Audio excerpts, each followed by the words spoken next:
Well, good evening. It is November 6th, Sunday night, the first day of falling back with daylight savings time ending or starting. It's strange. All I know is it feels late and the dogs thinks it's couch time, but we're going to skip that for a little while. They're going to have to wait till we get done with this. So, here's a question for you. What would it mean to you to be able to have an extra waking day in a 7-day week? That's the purpose of tonight's video. So here's the deal. It's not that hard to find the eighth day of the week. I came up with that when I owned a printing company eons ago, last century, when I owned a printing company.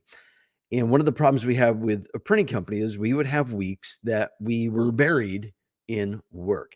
And the only way to do that was to either stay up very late and stay up, well, very late. So what we decided is let's just get up early and that way we can get home to our families because everybody had families back then. So what we would do, I would get in anywhere from 3 to 3:30 a.m. and then my head pressman would come in about 4:35 and the next guys would come in 6, 7, 8 and then if there's any extra crew they'd come in at 9 and we would work. By me getting there, I could get all the lights on, get the machines warmed up, make sure everything's prepped. The cameras that we had to shoot back then were actual film.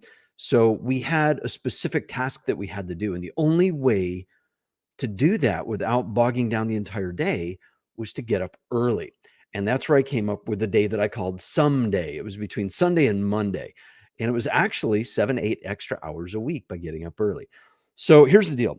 I get up at 4:30 right now. Let me prove this. On my watch, you can see it's set for 4:30 a.m. I don't know if it'll focus in there, somewhere in there, but I keep this under my pillow on vibrate. This wakes me up 7 days a week, 4:30 a.m. Yeah, I go to bed kind of early, maybe by 10, 10:30, 11. So I don't need that much sleep. Some people need 7, 8, 9, 10, 11 hours of sleep. And if you're getting that much, I'm about to give you your free extra day of the week. So check this out. All right.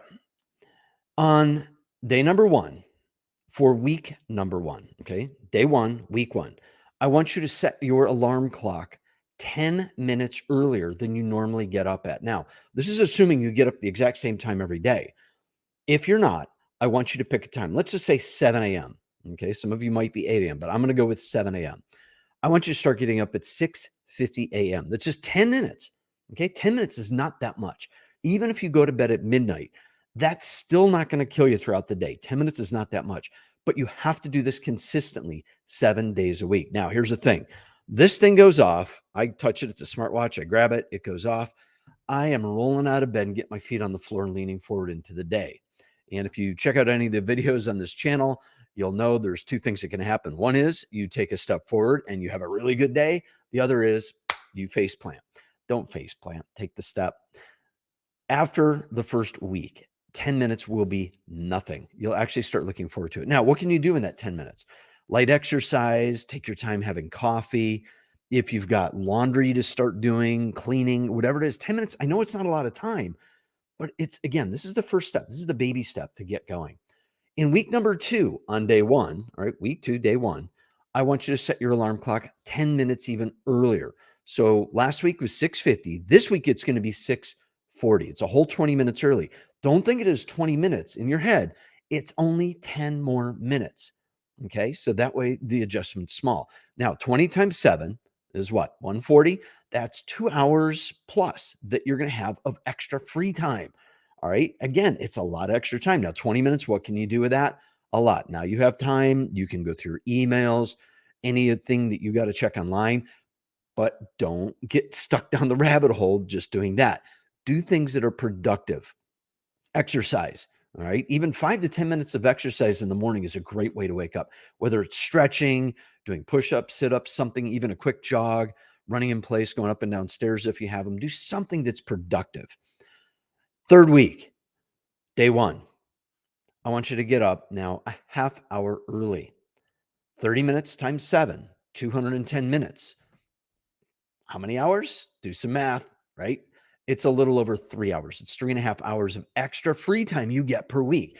That's a lot of time. Now, it's not contiguous or all time together, but it's still a lot of time. A half hour early If you try to do that all at once, it might be a little bit too much of a jump for your body. But again, 10, 10, 10, you're at 30.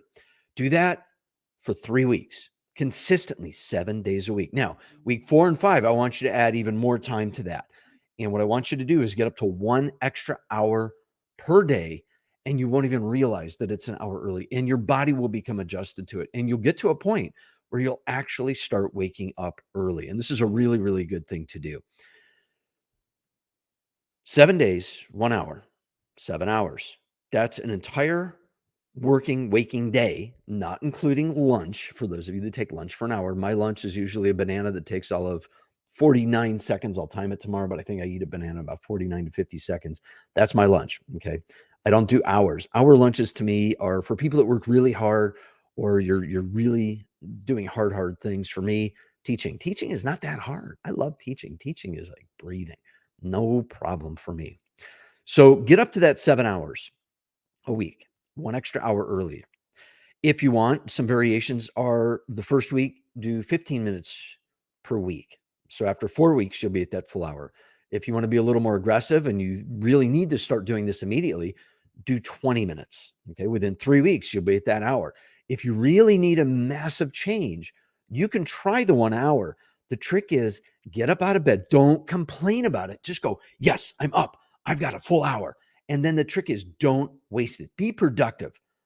Another way to be productive is to, and if you're watching this on replay, check out the video on the screen right now, because that's the one YouTube thinks that'll help you be more productive in learning how to improve your time management skills. Again, I can talk too. Been up a while. All right. Anyhow, I'll see you.